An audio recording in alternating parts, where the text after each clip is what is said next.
Il est 8h30, bienvenue à vous si vous nous rejoignez. Dans l'actualité aujourd'hui, une lettre de revendication retrouvée après l'attaque du bus du Borussia Dortmund hier sur place en Allemagne. Le monde du football est en effet sous le choc après ces 3 explosions qui ont soufflé une partie des vitres du bus qui amenait les joueurs de Dortmund au stade de la ville où ils s'apprêtaient à affronter l'AS Monaco en quart de finale de la Ligue des Champions. Ce matin, aucune piste n'est privilégiée. Les autorités allemandes ont ouvert une enquête pour tentative d'homicide. Point complet avec Julien Desvages. À la lumière des projecteurs, les enquêteurs ont travaillé toute la nuit à la recherche du moindre indice.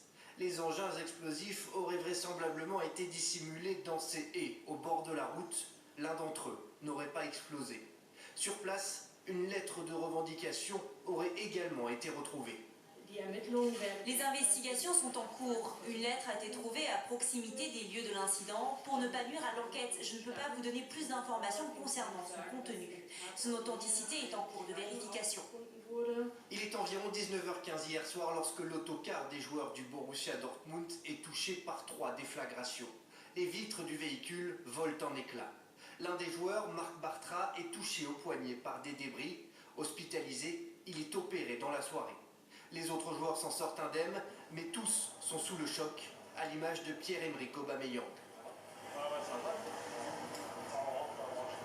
Très rapidement, hier soir, les représentants de l'UEFA ont décidé de reporter le match. Il doit se jouer ce soir à 18h45.